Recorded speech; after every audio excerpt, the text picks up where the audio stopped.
Warner Brothers Movie World Gold Coast, das Original Warner Brothers. Kennt ihr die Kassen? Kommt euch das irgendwie bekannt vor? Ich übergebe mich. How are you going? Hope you're enjoying your day, everyone. Babbel mich nicht voll. Babbel nicht. Babbel nicht. Ich muss durch den Monsun. Mit einer idealen und perfekten Wasserstärke meiner Meinung nach. Ja, gestaltungsmäßig habe ich mir damals vom Artwork auf jeden Fall mehr erhofft. Das klassische Shooter. Es ist mega. 3, 2, 1. The world's first roller coaster in the middle of a roller coaster. Mein Gott, die haben aber Angst vor allen Tieren. Hallo, ich erzähle hier was.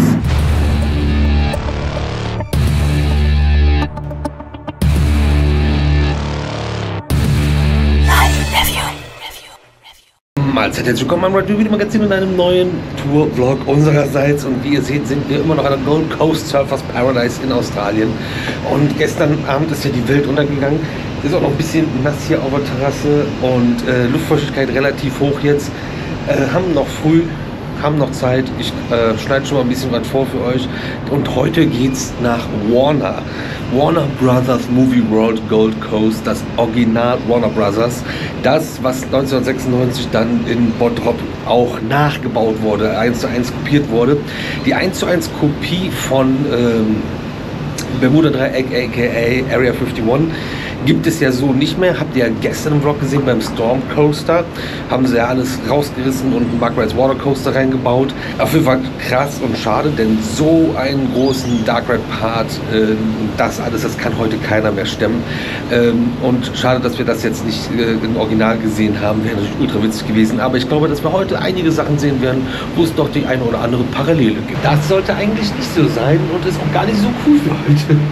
Aber wir sind auch noch knappe 4 Stunden vor Parköffnung. Au! Sollte bis 6 Uhr heute regnen und wir haben jetzt 5:45.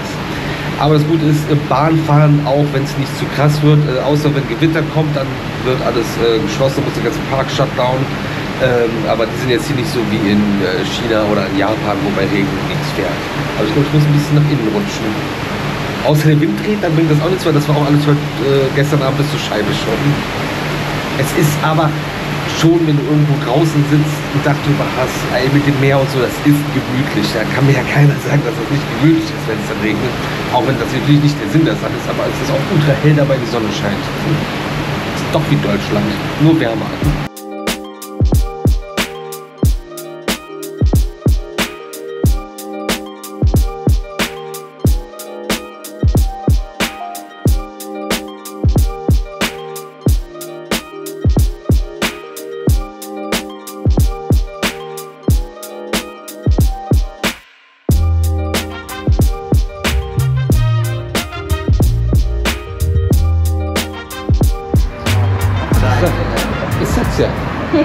Ich sag's ja, oh, Raptor, das sage ich auch. Also ich habe noch nie so viel Raptor gesehen wie in diesem Land. Aber ich habe auch noch nie so viel Einkaufswagen überall rumstehen sehen wie in diesem Land. Also, oder hier an der Gold Coast. Und ich sammle jetzt keine Aufnahmen davon, sondern die sind einfach wirklich überall. So, wir gucken mal. Theoretisch müssen wir jetzt beim Rausfahren wieder klingeln, weil unser Kennzeichen irgendwie... Also es war ja den zweiten Tag ist das System abgestürzt und seitdem... Also wir sind nie rausgefahren, ohne dass wir klingeln mussten. Das beim ersten Mal. Beim ersten Mal hat es geklappt, ja. Und dann kam der Systemausfall und seitdem ist das wird auch nicht gefixt. Du kannst mal jeden Morgen mit einem, ist mir auch egal. Ich sehe das. Ja, genau, gestern ja, dann ändert das doch mal. Tu was. Ja, dir ja.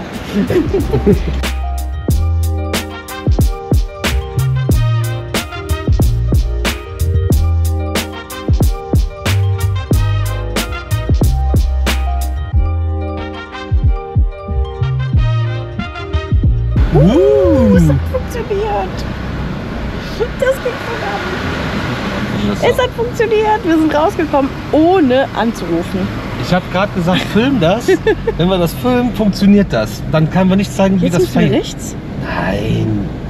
Ich weiß nicht, wo wir sind. Nee, der weiß nicht, wo wir sind. Ich weiß, wo ich lang muss. Ich bin dann halt... Wir erwarten die ganze Zeit, dass wir irgendwann mal rechts müssen, aber es wäre halt total dumm, weil das ist halt nur das Meer, ne? Ich bin ein Junge von der Gold Coast. Ja, natürlich.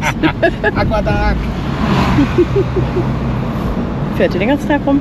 Geht schon los. 9 Uhr und die fährt schon rum. Ja, das ist auch Sonntag heute. Wir fahren jetzt 23 Minuten zu Warner Bros. Movie World, der Original Warner Bros. Movie World, habe ich ja eben schon erzählt, in Windhoek. Der am Hecheln zu nennen, hat aber eine Jacke an. Hä, warum hat er eine Jacke an? Zur Isolierung, aber das Herrchen hat keine Schuhe und lange Haare. Weiß ich nicht. Erfüllt irgendwelche Klischeebilder. Weiß ich nicht. D-Max, so wie mein Vater den deutschen Fernsehsender ausgesprochen hat. Das stimmt nicht, der hat immer D-Max gesagt.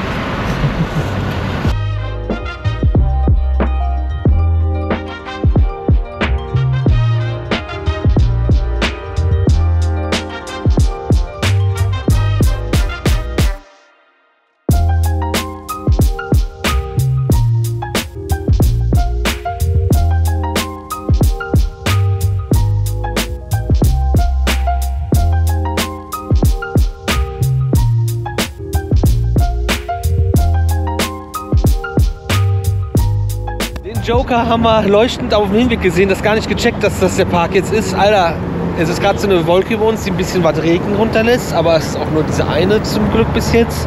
Es ist ein Sonntag und es füllt sich gerade massiv mit Fahrzeugen. Und ja, wir fahren nicht zum Topgolf nebenan, glaube ich, weil es gibt hier direkt nebendran Topgolf, was auch irgendwie ein bisschen mehr das Bild prägt. Wir gucken mal, was das jetzt hier gibt. Eieieiei.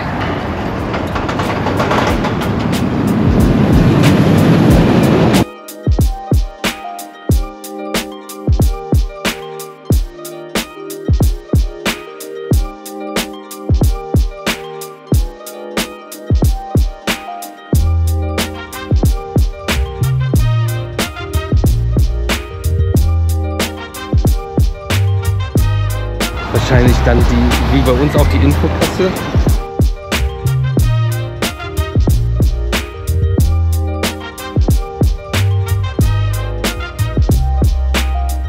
Leute, ist das geil? Kennt ihr die Kassen? Kommt euch das irgendwie bekannt vor?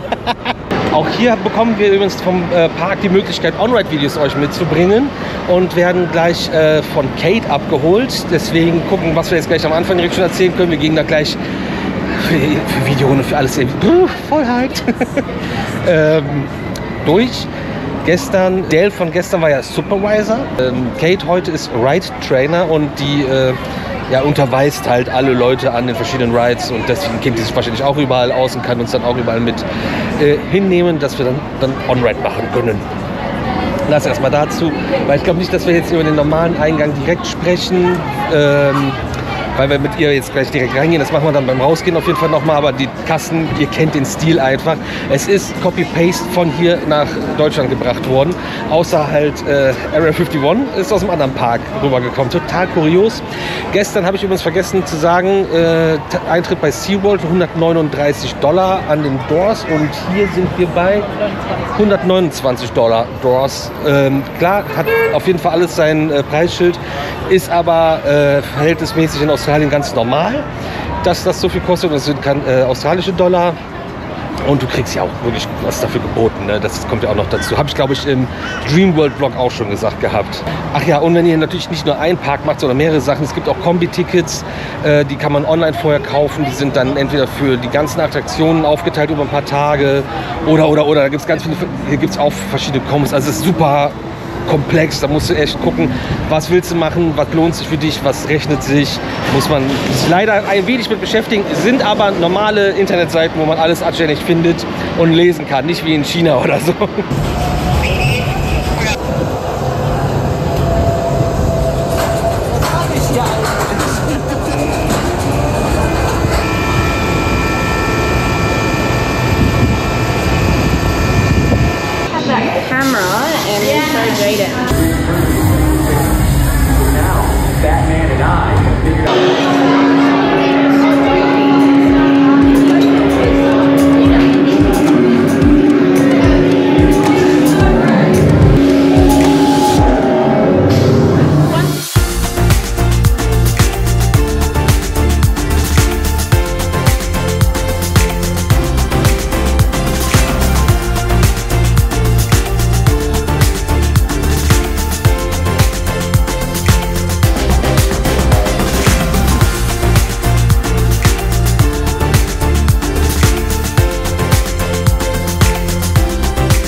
Vorneweg, wir werden euch selbstverständlich noch ausführliche Einzelreviews zu allen Rides in der Warner Bros. Movie World Gold Coast hier auf dem Ride Review YouTube-Kanal zeigen.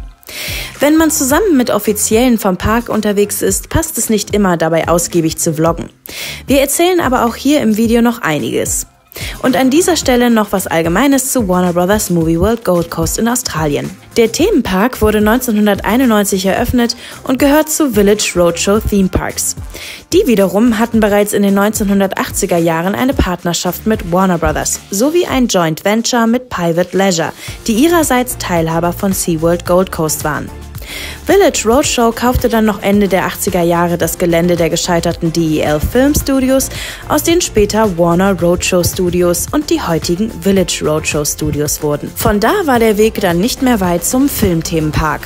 Zum ältesten Warner Park, es gibt noch welche in Madrid und Abu Dhabi, gehört unter anderem auch der Wasserpark Wet n Wild Gold Coast. Heute erwarten euch hier neben Warner-Charakteren auch die Helden aus DC Comics. So gibt es den Shot-and-Drop-Tower Batwing Space Shot direkt am Eingang, gesäumt von der Achterbahn Flash Speed Force, die 2024 aus dem Wasserpark in den Hauptpark wechselte. Wo hier Intamin einen LSM-Antrieb verbaut hat, gab es für Superman Escape einen hydraulischen Abschuss. Diese Achterbahn säumt nicht nur das Bild des Eingangs, sondern ist auch ein Highlight hier im Park.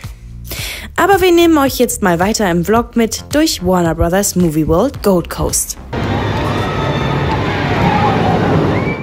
So Leute, wir sind wieder vorne. Wir sind Eingangssituation bekannt, aber ich finde es irgendwie doch in Deutschland hübscher. Und ja, durch den Eingang gehen wir jetzt mit euch rein, nachdem wir alle Bahn gefahren sind, und erzählen euch ein bisschen was und machen vor allem die Aufnahmen. Jetzt kommt nämlich dann die große Arbeit. Ne, wir machen vorher noch andere Fotos. Und es ist echt super strange. Wir sind ja gerade schon reingegangen, durchgelaufen durch die Main Street. Das müssen wir euch gleich zeigen. Das ist so viel, was man wieder erkennt. Also Main Street ist eigentlich das Einzige, was so wirklich noch 1:1 über ist. Und hat die Eingangssituation ein bisschen. Der Rest ist halt ganz anders. Ne? Und der Brunnen. T-Cross und dann... Aber links runter ist die Westernstadt, rechts runter ist das Kinderland. Wahnsinn. Als erstes gefahren sind wir übrigens, ich glaube, Green Lantern Coaster, oder wie heißt das Ding? Irgendwas mit einer grünen Laterne. S&S El Loco, aber nicht, wo du zu zweit nebeneinander sitzt und zwei hintereinander, sondern auch zwei Reihen, aber 4 nebeneinander. Und es gibt eine Netbar. Zusätzlich hat man natürlich noch einen Beckengurt hier eingebaut.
Echo. Ja, und jetzt kommst du hin und hier ist der Brunnen.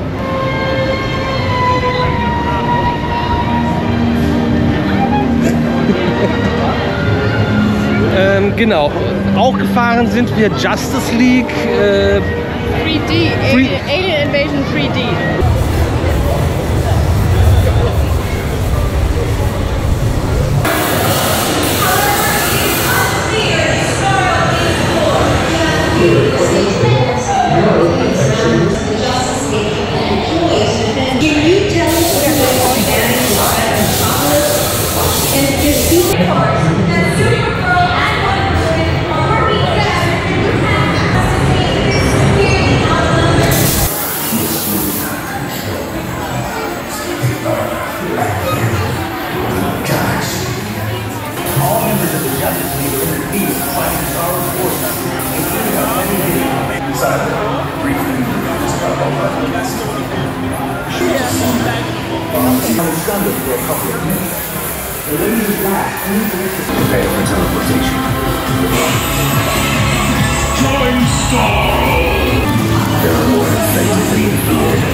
Wie viel hast du?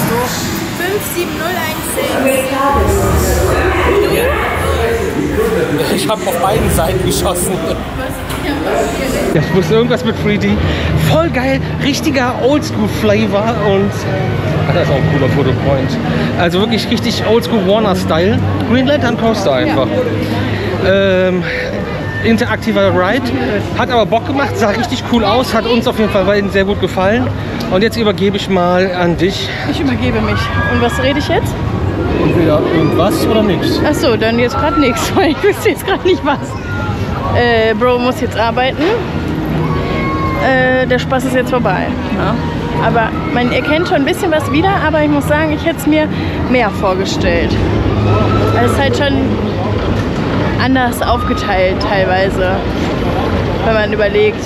Ich glaube, Park Warner hat mehr Ähnlichkeit in Madrid im Moviepark. Glaube ich. Europäer. Das sieht aus wie ein Platz für mich. Weil du deine Tasche da abstellen kannst. Weil ich dich da abstellen Ich sitze da und du guckst mit dem Fernrohr. Bruder, was geht ab? Oh. Oh mein Gott. Hast du ein Glück, dass da ein Sound ist. Hast du ein Glück? Nein, ich hab... Komm her. Da liegt einfach so eine Echse. Und Bro hat gerade gesagt, hast du Glück, dass da ein Zaun ist. Aber man kommt da auch hin. Weiß ich noch nicht, ob ich dem das sagen sollte oder besser nicht, weil sonst ist die nachher in unserem Handgepäck, die Echse. Green Lantern erzählt El Loco, kennt man. Kurios, also wenn man sowas noch nicht gefahren ist, auf jeden Fall mitnehmen, weil du fährst ziemlich lange über Kopf und seltsames Layout. Alan Sheikar hast du gesagt, hat das auch gesagt, ne? Justice League haben wir gesagt, das cool war. Jetzt haben wir DC Rivals Hyperspace Mountain hier. Hypercoaster? Ja, aber das Geschrei habe ich gerade abgelehnt. Der ist hinter dem Betonblock, der Vogel. Warum machen wir Achterbahntour? Warum gehen wir nicht einfach in den Busch und jagen Tiere?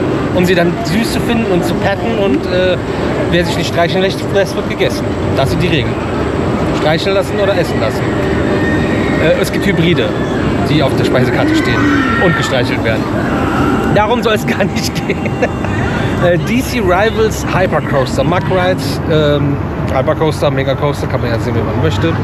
Lifts, Alter, unfassbar hoch, unfassbar lang, richtig, richtig gutes Layout, fährt sich auch sehr gut. Ich habe gehört, dass das mal nicht so gut fuhr und einzelne Streckenelemente haben eine andere Farbe, eine dunklere Ursprungsfarbe. Da habe ich gefragt, ob die replaced wurden, also ob das ausgetauscht wurde, weil kann ja sein, dass einfach einzelne Stellen nicht gut. Nee, ist nur Lackarbeit. Ja, aber warum denn nicht durchgehend? Weil es ein Jahr war. Ja, aber fleckenweise.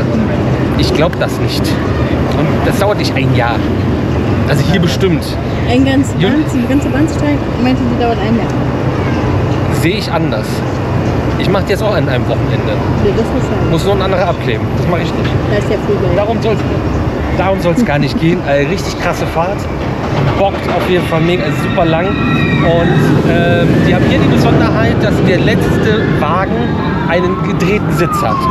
Also das ist nicht wie wir das jetzt bei Greenwood vor ein paar Tagen gesehen haben mit Spinning, sondern man fährt einfach nur rückwärts. Alter, bei so einer Kiste, das ist wirklich geisteskrank.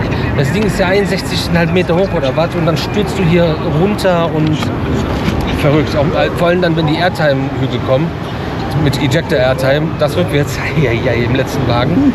Muss man dazu aber auch wissen, dass das Ganze Upcharge ist. 20 bis $30 kostet dann die Fahrt rückwärts, wenn ihr das machen wollt. Ja, aber ist ein Erlebnis. Reicht aber auch vorwärts die Bahn, ist auch richtig krass. Das ist so, dann hier die Sackgasse. Wir müssen entweder später draußen nochmal Aufnahmen machen von Green Lantern und von DC Rivals. Vom Parkplatz aus kann man die Bahn nämlich sehr gut sehen. Wenn wir das zeitlich nicht schaffen sollten, das ich befürchte, würde ich hier morgen noch mal hinfahren, weil Parken ist hier for free, auch bei SeaWorld, DreamWorld, SeaWorld. Also bis jetzt haben wir fürs Parken nicht bezahlen müssen bei den Freizeitparks. Das finde ich sehr, sehr, sehr gut. Ich glaube, der Australier würde das halt auch nicht zahlen wollen, weil man kommt ja, wie ich das immer sage, für den Park extra hier hin. Und man kann nur den Park dann hier machen. Aber das ist nur eine Vermutung nach 5 Tagen oder was. Wie lange sind wir überhaupt schon hier? 4? Ja, 4 Tage und Anreise. Oder? Man weiß es nicht. Geht jetzt schon los. Tag 5 im Dschungel. By the way, weil da viele drauf heizen, das wollten wir eigentlich, ich heb mir das für morgen auf.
ist, wo zu Hause ist. Oder wie Hund. So ein kleiner Schauer kam gerade. Mir fehlt noch ein bisschen Off-Ride-Footage von Superman, aber das mache ich dann gleich, weil wenn es kommt, dann kommt es hier richtig. Aber es hört auch schon wieder auf. Aber das ist halt ein Eimer, der dir über den Kopf geschüttet wird. Wir sind mitten in eine Show reingeplatzt auf der Main Street. Die Main Street ist überdacht, das haben wir jetzt im Bottrop nicht. Aber hier, das Roxy 4D-Kino hinter mir ist auch hier 4D, aber Zauberer von Oz ist ein Film, der da läuft.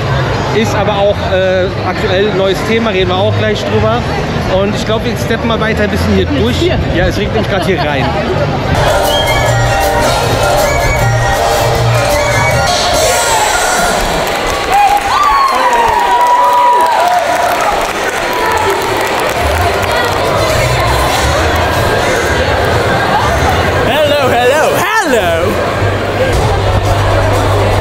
Halt super, das ist, also es gibt halt einige Parallelen, nicht nur gerade durch dann das Gebäude, was ihr auch kennt. How are you going? Hope you're enjoying your day, everyone.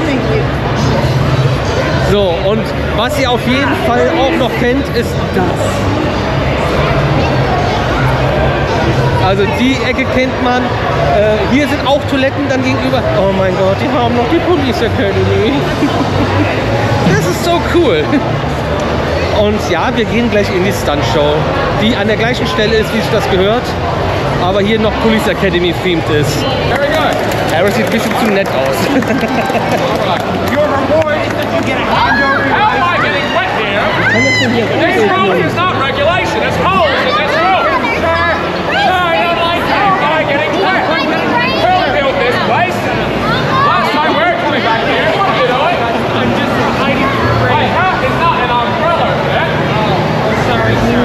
You see what we're gonna deal with here? Ist sehr witzig. Übrigens, ich habe nicht gezählt, aber so 200 bis 300 Seifenblasenmaschinen hängen hier an der Decke. Und die haben hier auch einige Night-Events. Okay, es kommt gerade echt ordentlich was runter.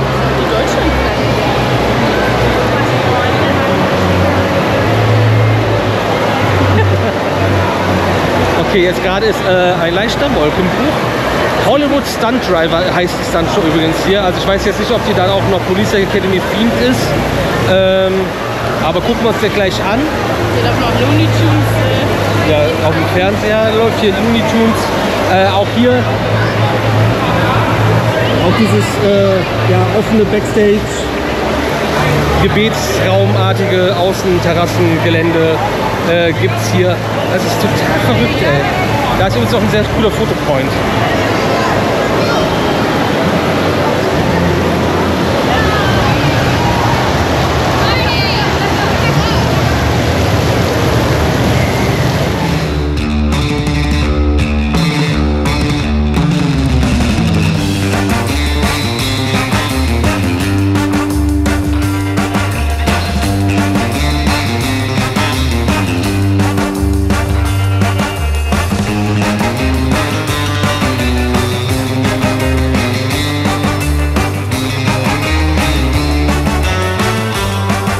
So, hinter mir, ihr seht es ja auch Gotham City Café, da ist jetzt das, glaube ich, Yellow Taxi oder wie das heißt.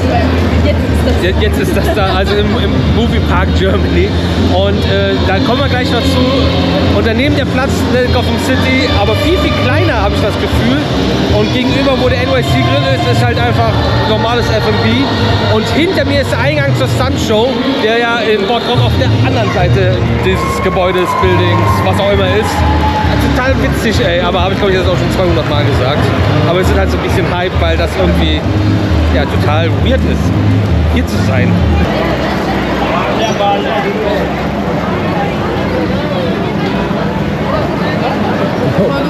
Die Leute sind so geil, es sind so 50 Leute maximal, die anstehen, um in die Show zu kommen. In so ein Theater passen, keine Ahnung, 1200 Leute rein. Da muss man sich trotzdem vordrängeln. Das ist ja unglaublich. Nun ja, wenn Sie das brauchen.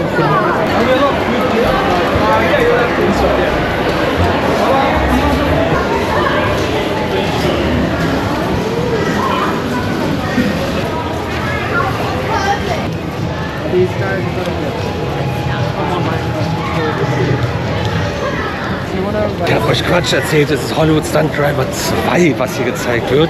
Man erkennt eine Ähnlichkeit, aber das Set ist komplett anders aufgebaut, aber von der Größe auch ähnlich. Aber es werden auf jeden Fall andere, geilere Fahrzeuge benutzt. Ich bin sehr gespannt. Uschi füllt gerade nochmal unseren Cup auf. Die Tribüne ist auch viel kleiner. Ja, das gucken wir uns jetzt einfach mal gemeinsam an und dann erzähle ich euch noch mehr dazu vielleicht. Also es gibt auf jeden Fall schon mal diese der sportlichen Pickups, die keine Trucks sind, sondern normale Sportwagen. Da habe ich Bock drauf. You get to skip along. Exclusive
grandios, verdammt unterwältigend.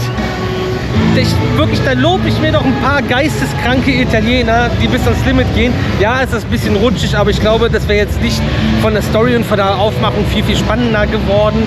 Und ich glaube, wir haben halt jetzt nur nicht so viel Powerful Drifts gesehen.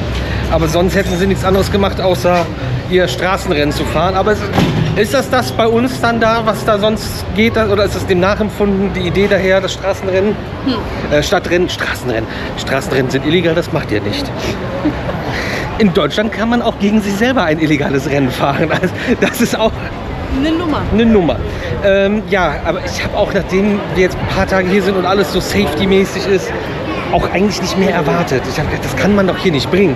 Nö, bringen die auch nicht. So. Ja, die haben schon Helme in den Autos an. Nicht mal Feuer oder irgendwas, ne? Nicht ein Knall. Einer ist 2 Meter vom Tresen runtergefallen. Also der lag ja noch oben.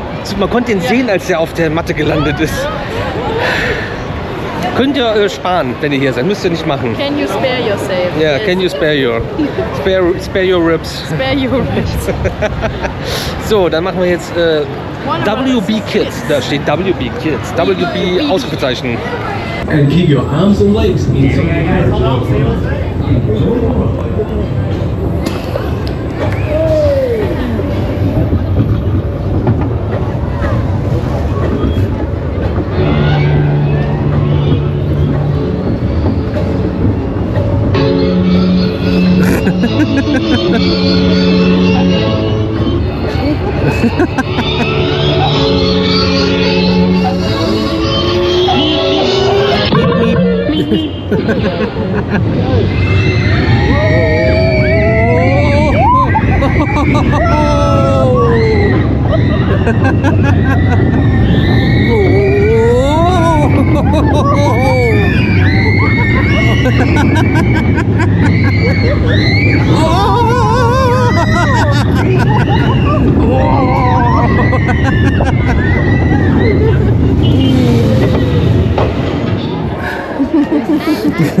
Ist halt gleich dran.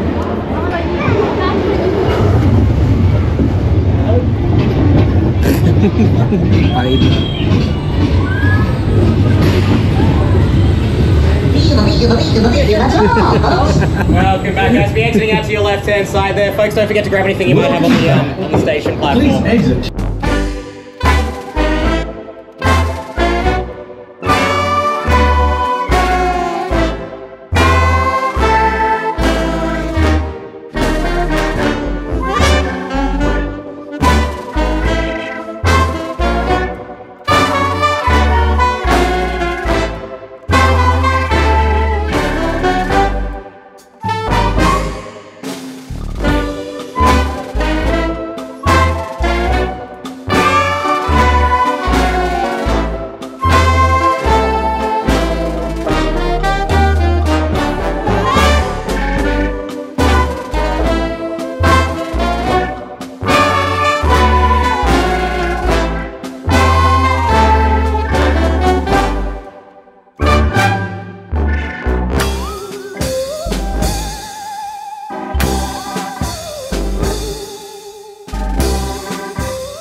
Kids. Und hier ist so eine Halle und wir dachten so, was ist denn da eigentlich drin? Und hier ist eine Driving School, aber da fährst du quasi durch den Park. Also der ist komplett nachempfunden. Du hast das Roxy Theater, du hast die Coaster. Richtig cool. Der Brunnen, also ne, ist natürlich schemenhaft gemacht teilweise, ne? Aber echt witzig.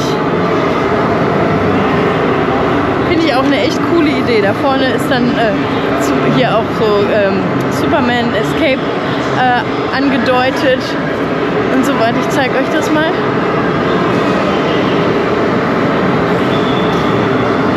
Der Roadrunner Coaster, richtig cool. Green Lantern, okay, die sind im Hintergrund, aber trotzdem, coole Idee. Das Batman-Logo da oben.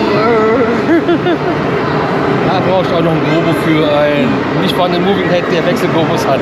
Es gibt ja so eine Lampe, die man sich bestellen kann, aber ich glaube nicht, dass die sich bewegen kann, aber die kann das projizieren.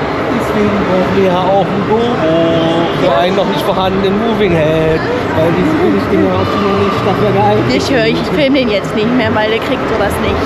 Ganz einfach. Wir haben auch gerade ein Foto gemacht mit Porky Pig.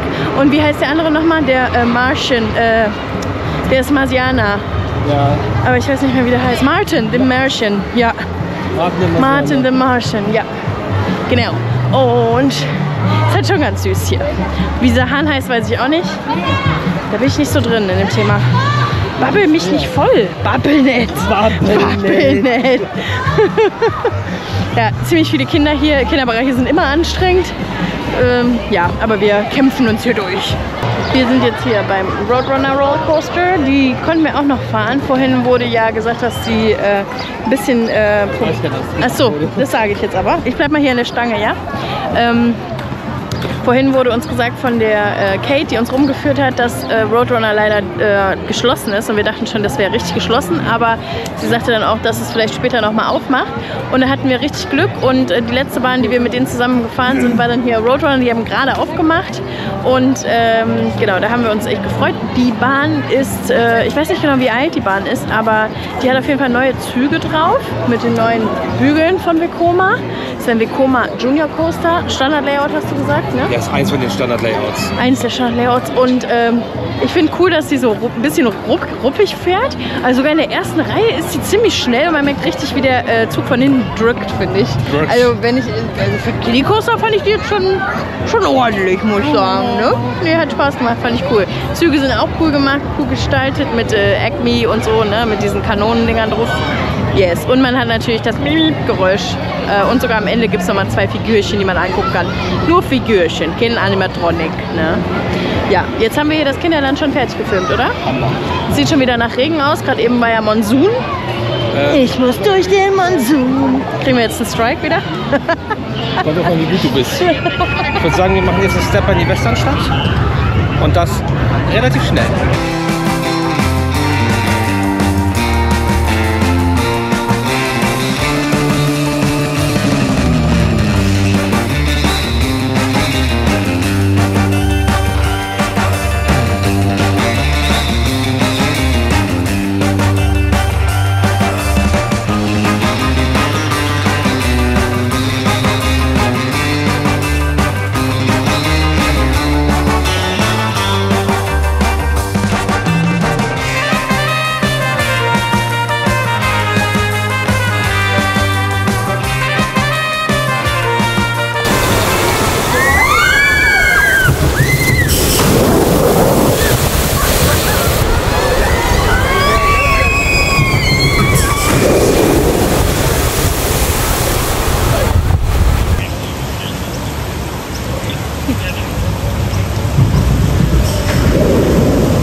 Wild West Falls, ne? Wild West Falls ist übrigens der Flume Ride von Whitewater, den es hier gibt. Und ist ja gleich zu dem in Park Warner. Ich finde den hier aber schöner gestaltet und auch mehr Effekte, die sich bewegen. Und du hast halt einen Rückwärtsdrop mit so einem Camelback drin. Deswegen ist das Ganze auch bei Coaster Count als unechte Wasserbahn gelistet und kann man sich als Count eintragen. Muss man wissen. Und ziemlich lange fährst du ziemlich cool durch eine Westernstadt. Das Coole dabei ist halt, dass das alles sehr flach ist und also das Wasser, also die Rinne flach ist und ja, immersiv dann mit der Stadt verschmilzt. Und dann gibt es final hier aus dem von außen wirklich beeindruckend echt aussehenden Berg den finalen Drop mit einer idealen und perfekten Wasserstärke meiner Meinung nach. Das ist ein bisschen so sparkling, nicht zu viel, nicht zu wenig. Obwohl es jetzt mit viel hier in so einem Land gar nicht so schlimm wäre, aber dazu noch Wassereffekte, damit das auch noch dramatischer aussieht. Das gefällt mir sehr gut. Das ist eine schöne Bahn geworden.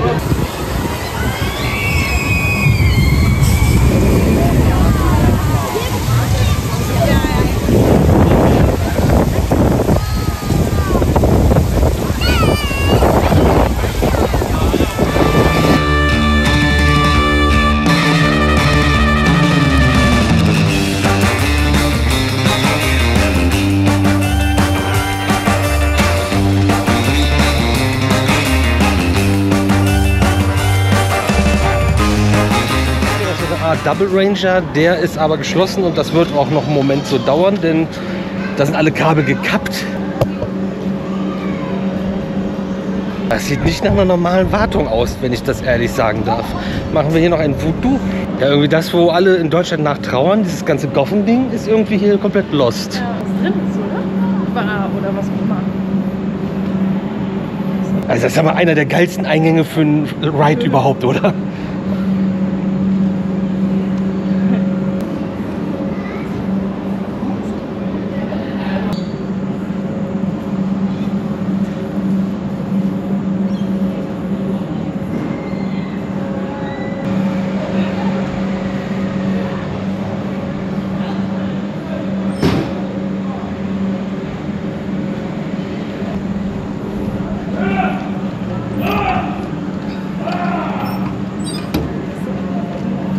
Es wirkt wie viele Indoor-Attraktionen, die es auch nicht mehr gibt, wenn man, also hier gibt es gar nichts mehr, es ist ja komplett vernachlässigt worden hier. Scooby-Doo ist übrigens auch eine Sache, ja, Scooby-Doo ist da drin, in der Halle. Ah ja, okay, ja. Aber Scooby-Doo wäre noch eine Achterbahn, die ist... Die ist eine Fliege. Die ist nicht available, die ist SPNO, wird komplett überholt. Nach 20 Jahren wird alles überarbeitet, neu gemacht, frisch gemacht. Indoor Coaster, Muckrides, wilde Maus, aber auch mit einigen Besonderheiten und komplett Indoor mit Show, Pipa und Po. Leider Gottes geht das nicht. Wird hier aber auch vermisst und uns wurde auch gesagt, dafür müssen wir auf jeden Fall wiederkommen. Ich sag mal so, ist auch ein Park, da komme ich auch gerne wieder. So, wenn hier die Main Street ist, ja? Was meint ihr, ist der Weg dann zum neuen Themenbereich? Richtig, das hier. Wenn sich jetzt aber noch fragt, was für ein Weg, ja, das haben wir uns auch gefragt, als wir eben hier lang geführt wurden. Also andersrum, jetzt nicht so rum, aber ja, dann wird es von grau in grün. Und dann sind wir bei Zauberer von Oz Bereich und die haben 2 bzw. 3 neue Achterbahnen von Vekoma. Einmal ein Suspended Family Coaster mit dem Orkanen-Layout und 2 Family Boomerangs mit dem Tray Straight Layout, was man aus Wild Adventures eventuell kennt. Ja, gestaltungsmäßig habe ich mir damals vom Artwork auf jeden Fall mehr erhofft. Es ist, die Stationen sind ganz hübsch.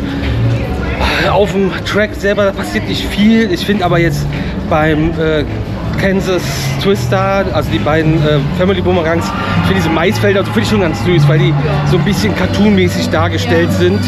Wir müssen jetzt aber noch in den Eingang von, wie heißt denn das andere? Wie heißt denn der Suspended? Flight of the Wicked Witch. Klar, Flight of the Wicked Witch. Das ist der Suspended Coaster. Da müssen wir auf jeden Fall jetzt mal in den Eingang einen Blick reinwerfen. Den haben wir nämlich nicht gesehen, weil wir durch den Ausgang eingegangen sind. Beziehungsweise durch den Fastpass-Eingang. So sieht das Ganze übrigens von außen aus.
nichts dran. Man muss auch wissen, dass man hier reingehen muss. Aber hier drin ist es dann so, dass es beide Bahnen ihre Eingänge hier haben. Einmal Kansas Twister und einmal The Flight of the Wicked Witch.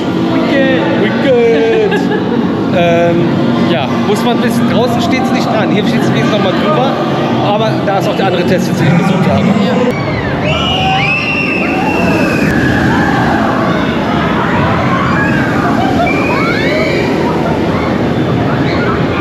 Zäune sind richtig toll, um zu filmen. Weißt du, also wie dick und kleinmaschig denn bitte noch? Weißt du, große Maschen dünner, kannst du ja wegmachen. Kriegst du weg. Das kriegst du nicht weg. Und nicht auf schnell. Abfertigung dauert hier halt schon was lang. Ne? Das fährt mehr. Zu den neuen Bereichen mal kurz erwähnen. Also diese Zäune, was ich gerade gesagt habe, ey, das ist so zugebaut zum Filmen, ist eine absolute Katastrophe und sieht auch nicht schön aus. Ich weiß auch nicht, warum jetzt einfach so eine Betonplatte hier mittendrin ist. Wozu die dient. Auf jeden Fall ist die auch eingezäunt. Ich habe ja zum Evakuieren alles am Catwalk. Ich dachte, du fährst hier mit einem Lift da rein, weil da ist auch ein großes Tor. Es kann sein, dass das für was, weiß ich nicht für was. Aber auch hier komplette Chance vertan, das irgendwie hübsch zu machen. Das ist einfach irgendwie so eine Halle aufgeschnitten oder so ein Blindgebäude aufgeschnitten. Da ist dann irgendwie auch so das Haus mit reingesetzt. Aber das sieht von hier halt echt nicht schön aus, ne? Müssen wir ja mal ehrlich sagen. Und was wir jetzt in Frankreich gezeigt haben, Parc du Bocas, ganz kleiner Freizeitpark, was die aus dem gleichen Coaster gemacht haben, theming-mäßig, Alter. Okay, die haben aber auch das Doppelte nochmal in die Hand genommen und haben Universal Rockstars machen lassen. Aber trotzdem, das ist ja einfach nur ein schwarzes Betonloch. Ist auch leider, glaube ich, so ein bisschen allgemein hier der Tenor. Das ist so ein bisschen zusammengewürfelt und einfach, ja, komm, ist gut. Also das ist ja auch die Basis von einem Park, der Probleme hatte und jetzt, glaube ich, ganz viele Level darüber steht über dem, wo es eigentlich herkommt. Nichtsdestotrotz natürlich ultra geil hier zu sein und sehr emotional, so Kindheitsflashbacks. Und das Coaster-Portfolio ist auf jeden Fall um einiges besser. Aber ja, und die haben sogar einen richtig guten klassischen Dark Ride. Das klassische Shooter.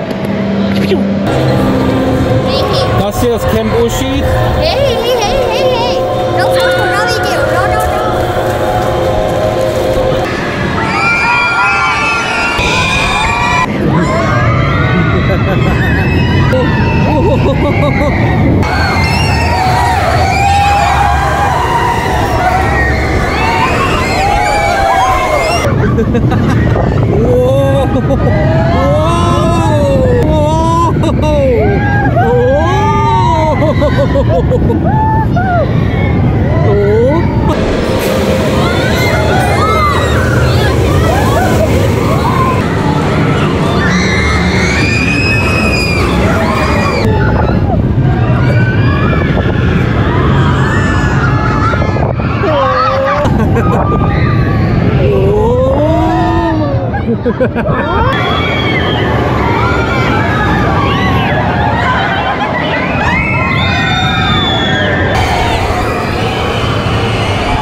Oh Gott.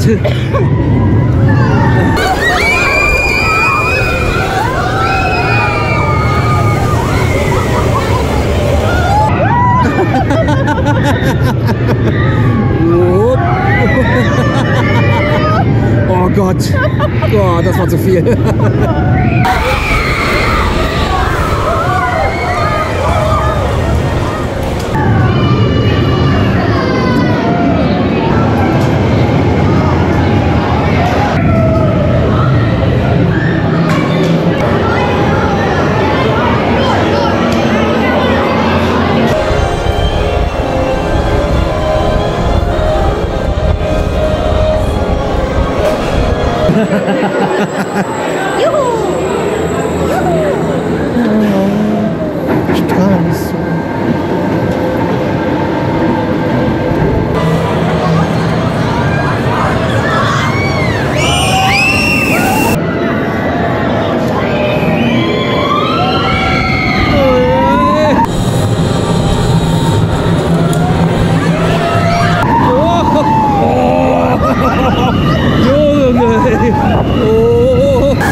Version.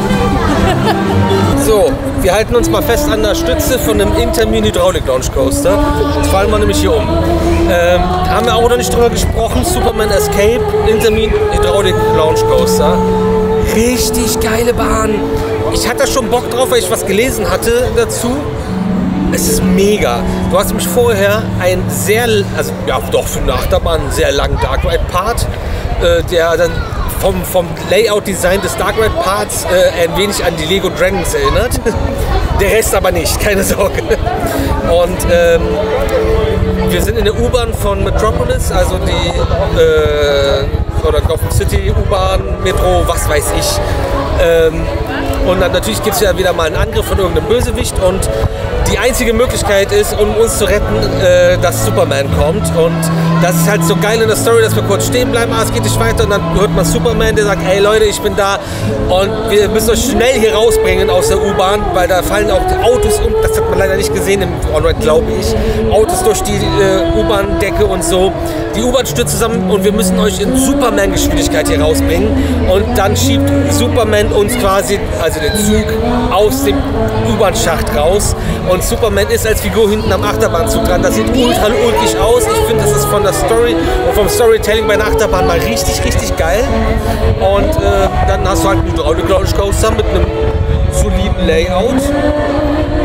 Es ist gar nicht viel, aber es ist auch gar nicht zu kurz. Durch diesen Dark Ride Part davor, so meiner Meinung nach. Ja, muss man übrigens dazu sagen. Ich weiß, da machen sich viele drüber lustig, aber es ist ja nichts in Stein gemeißelt, was ich sage und nicht gesetzt. Auch wenn viele das denken und deswegen so pikiert sind, wenn ich was sage. Er macht auf jeden Fall Bock, fährt sich echt gut. Habe ich nicht erwartet, dass es so smooth fährt. Es war ein kleiner Schlag am Anfang, wo ich dachte, oh nein, was kommt denn jetzt alles noch? Aber da war alles supi. Don't worry, folks. There's only one way out of this mess. Heads back. I'll push you out of here. Fast. Superman fast.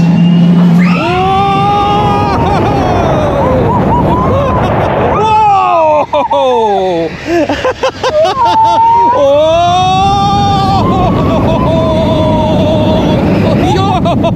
Alter, was geht denn hier ab?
Und neu ist jetzt auch seit Anfang letzten Jahr, ich weiß nicht, ich hatte es im News-Video auf jeden Fall, noch eine Intermin-Bahn, ein LSM Launch Coaster.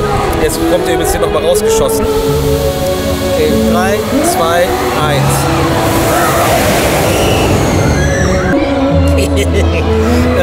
Und das Ganze ist ein Surfcoaster von Intermin.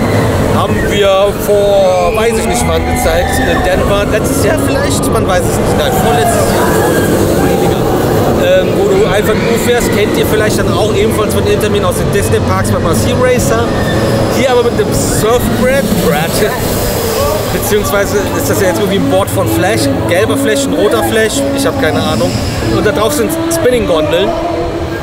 Und dann fährst du hier, das Ding haben die quasi schon länger, stand im Wasserpark Wet n Wild Waterpark, der hier auch zugehört.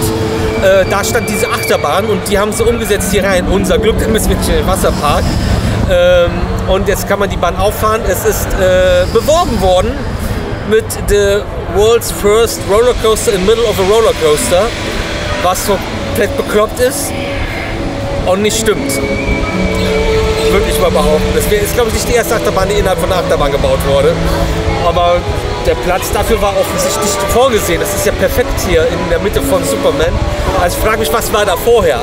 Und das ermöglicht, glaube ich, jetzt auch erst die Möglichkeit, da vorne hinzugehen für Aufnahmen. Weil das auch recommended empfohlen wurde, dass wir da uns hinstellen für Off-Rides. Und du kannst ja nur noch englische Wörter. Nein, kann ich nicht. Ich bin einfach nur ultra dumm. Das ist das Problem.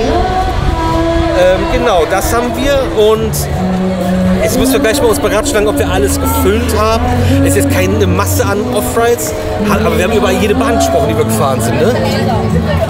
Green Lantern, DC Rivals, Superman, Flash, Wizarding Oz, die Wasserbahn, Roadrunner. Haben wir sie. Und Justice League, Alien, 3D Attack, weiß ich nicht, aber ja auch. Wir sind dann jetzt eine halbe Stunde vor Parade. Die nehmen wir natürlich dann auch noch mit. Und ich glaube, es lohnt sich jetzt nicht, für die halbe Stunde auf den Parkplatz zu gehen und wieder zu kommen. Das schaffe ich nicht. Also ich schaffe es rauszugehen, am Spot zu sein, um DC Rivals zu filmen und wieder reinzukommen, ohne gefilmt zu haben. Das macht keinen Sinn. Ja. Main Street haben wir euch gezeigt, die Ähnlichkeiten haben wir euch gezeigt.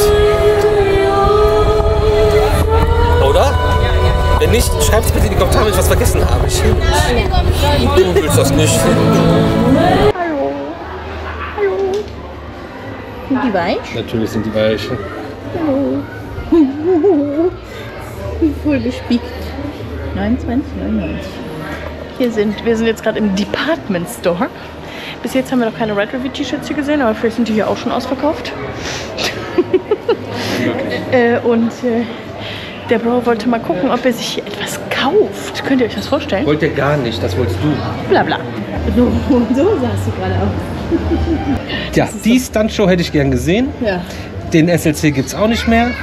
Gremlins Ride, also das ist ja wirklich... Das ist ja so oldschool, wie sich das alle in Deutschland auch wünschen. Ja, das ist ja zu seriös. Ist da hinten mal drauf? Nö. Nö. Ja. Was hast du? Ach so, du kriegst so ein Batman-Kappes dazu, so ein Sparbüchs. Und ach, das ist ein Sparbüchs. Ich habe mich schon gewundert, warum die so viele da überall rumstehen hatten. Ein Sparbüchs. Da hier, Marvin, da steht's noch. Marvin, nicht Martin. Ah, ich dachte Martin. Marvin.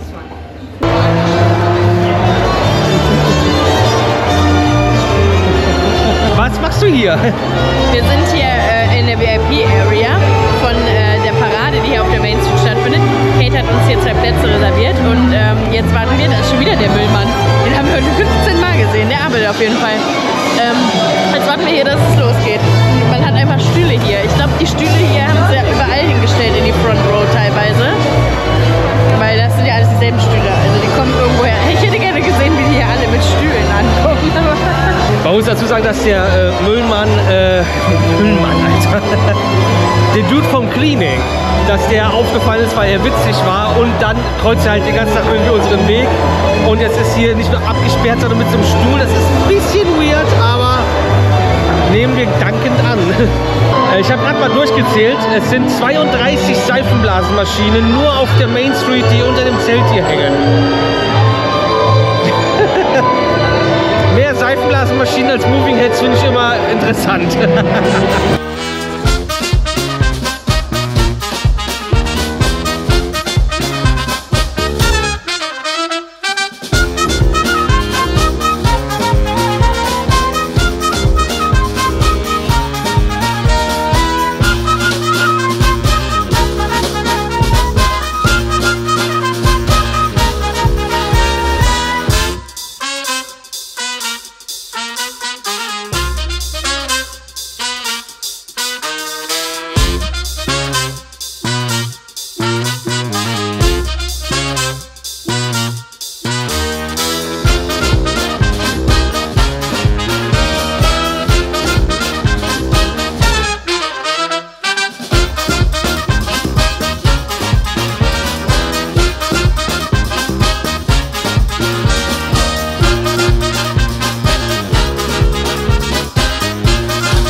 sogar noch was gefunden.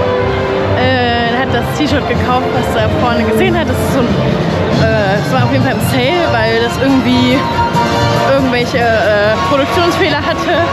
Da war irgendwie dann so ein blauer Fleck, wo er nicht hingehört und sowas. Das hat er jetzt geholt und dann waren wir noch in einem anderen Shop, wo ich noch gucken wollte. Und da hat er auch noch was gefunden. Voll cool. Ja, nee, war cool hier auf jeden Fall. Ich weiß nicht, ob ihr mich noch versteht. Der Himmel klart jetzt auch ein bisschen auf. Der Bro ist draußen schon mal auf dem Parkplatz, um Off-Rides noch zu machen von Green Lantern und Superman. Nee, nicht Superman. DC Rivals. Und ich gehe jetzt kurz noch auf Toilette, hole noch einen Refill und dann geht's raus.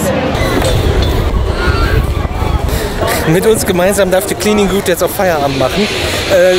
Wir haben gerade noch Merch gekauft. Uschi ist noch an der Kasse und geht noch mal auf Klo und holt noch mal was zu trinken. Ich renne jetzt mal um den Parkplatz und gucke, ob ich jetzt noch ein paar Off-Rides machen kann von DC Rivals. Übrigens, die Parade war mega. Richtig coole Floats teilweise. Und natürlich auch witzig, irgendwie die Floats zu sehen, die man vielleicht früher schon mal gesehen hat im Moviepark.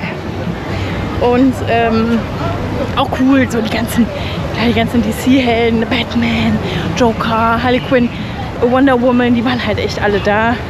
Und das ist dann schon nochmal cool. Auch die Looney Tunes war echt cool. Auch, dass die zweimal dran vorbeigefahren sind. Wir haben natürlich super Plätze, ne? Aber auch die anderen Plätze waren alle gut. Überall konnten die Leute sehen. War schon echt cool. War auf jeden Fall ein super Tag. Einer der längsten Tage jetzt, die wir hatten. Jetzt ist es nämlich schon kurz vor 5. Der Park macht jetzt zu. Ja. Ich glaube, die machen um 5 zu. Vielleicht auch um 5:30 Uhr. Ich weiß nicht genau. Ja, und ich gehe jetzt mal den Bro suchen. Und dann müssen wir auf jeden Fall was essen, weil wir haben noch nichts gefrühstückt, noch nichts gegessen. Was ich noch sagen wollte, wir hatten echt Glück. Heute Morgen hatten wir echt Schiss, dass es ultra heiß wird. Und uns wurde gestern gesagt, dass der Park hier nicht so cheesy ist, ja, in heißen Tagen, weil hier halt wenig Grün ist, wobei ich das gar nicht so finde. Und in den Häusern, zwischen den Häuserschluchten kein Wind kommt und so. Also war jetzt hier heute gar nicht der Fall. Viel Wind. Hatten wir natürlich zwischendurch ein paar Mal Regen, dadurch hat sich auch wieder abgekühlt. Also können wir uns echt nicht beschweren. Gott sei Dank war mal schön, nicht die ganze Zeit zu schwitzen. Ich finde, die Stütze ist ja schon, tschüss, ich will nichts mit euch zu tun haben. Aber die, ich stehe da hinten.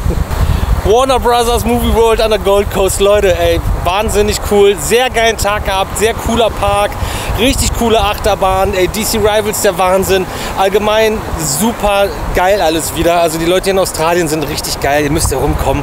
Das hier muss man gesehen haben, vor allem wenn man halt den Moviepark kennt und vor allem den von früher, Warner Brothers Movie World Germany. Krass, einfach krass. Village Roadshow machen das hier schon ganz gut. Wie oft wurde hier falsch getankt, Alter?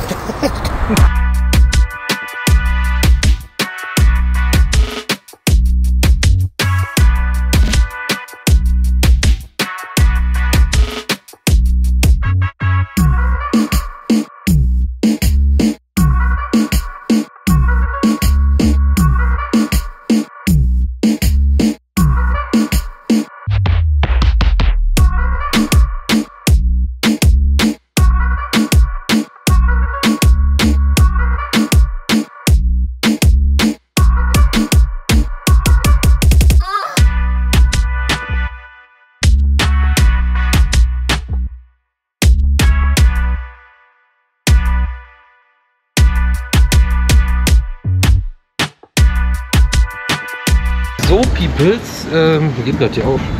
Muss ich da irgendwas bei mir drücken? Oh, du hast was auf dem Schlüssel? Nee, ich glaube nicht. Erste Mal tanken in Australien. Nee, hier ist nix. Du guckst auf die Rückseite, ne? Ja, ich habe beide Seiten geguckt, bitte. Ja, ich hasse es. So, vielleicht gibt es ja hier irgendwo so einen Hot-Button.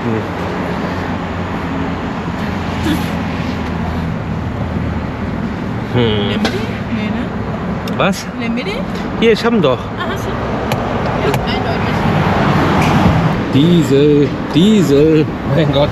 Wobei das bei einem Mietwagen komplett legitim ist. So, mal gucken.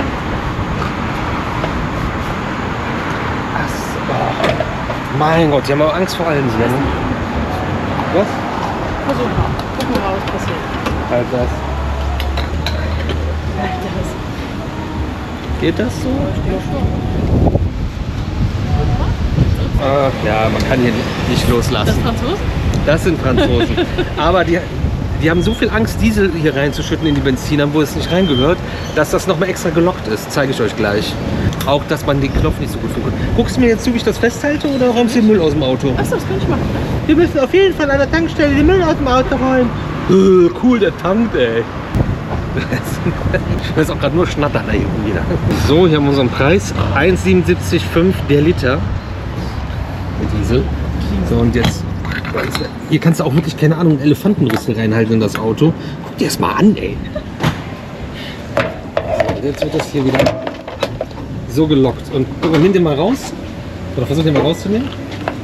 Geht nicht. Muss ich erst drücken. Ja, okay.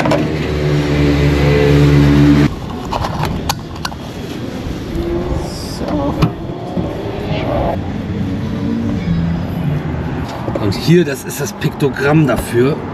In schwarz. Ich weiß nicht, haben wir eine Standheizung hier drin? Was für ein Quatsch. Da kann man Piepsi anmachen, Motorhaube aufmachen. Weiß ich nicht. Kann alles sein. Vielleicht hat es damit zu tun. Ja, ist dann also ganz normales Tanken wie in Europa. Wie überraschend. Und ihr wisst ja, ihr habt in eurem Armaturenbrett direkt stehen, auf welcher Seite euer Tank. Hallo, ich erzähle hier was. Euer Tank ist nicht, dass ihr dann falsch fahrt oder rangieren müsst oder suchen müsst. Ist ein Pfeil, der zeigt dahin an eurer Tankanzeige, falls ihr das nicht wissen solltet. Die sollten statt Känguru und Emu vielleicht Känguru und Einkaufswagen auf ihr Landeswappen machen in Australien. Einkaufswagen, überall Einkaufswagen. Also wir filmen die nicht alle, ne? Aber überall sind Einkaufswagen. Und das Wax-Museum ist voll gruselig. Ich habe gehört, ihr wisst schon, dass wir was gekauft haben. Rückseite und Vorderseite. Hallo. Hast du auch gesagt, was das kostet? $20 australische für Shirt und 25 fürs Longsleeve, was erstmal super dezent ist, aber hier, ne? Hey, check out my bag. Ist das nicht cool? Es gab auch Looney Tunes in Harry Potter Merch in einem Shop, aber das war im Gesamten nicht so schön und der Ärmel hat auch noch einen Print. Ja, also den Park kann man auf jeden Fall mal supporten und für den Kurs, da nehme ich das gerne mal mit.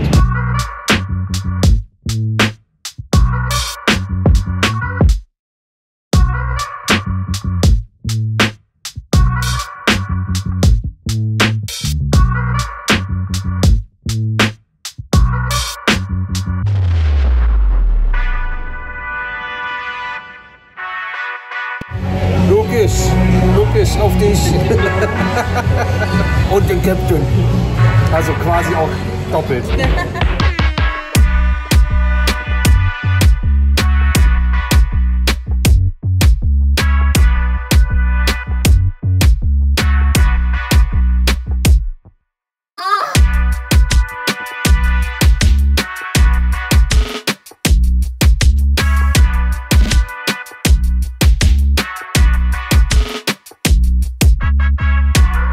Meine Damen und Herren, wir haben wunderbar gespeist, wir haben noch ein bisschen was getrunken und wir sind fertig mit der Welt. Ein sehr erfolgreicher, dennoch sehr anstrengender Tag liegt jetzt hinter uns. Der Slingshot dreht seine Runden. In Australien, Gold Coast, Surfers Paradise leben die Menschen noch auch am Sonntagabend. Wir sind raus, wir sehen uns morgen wieder und da mit einigen eurer Fragen und ein paar Sidefacts und einem Off-Day und ein bisschen Surfers Paradise, Gold Coast, Australien. Bis morgen.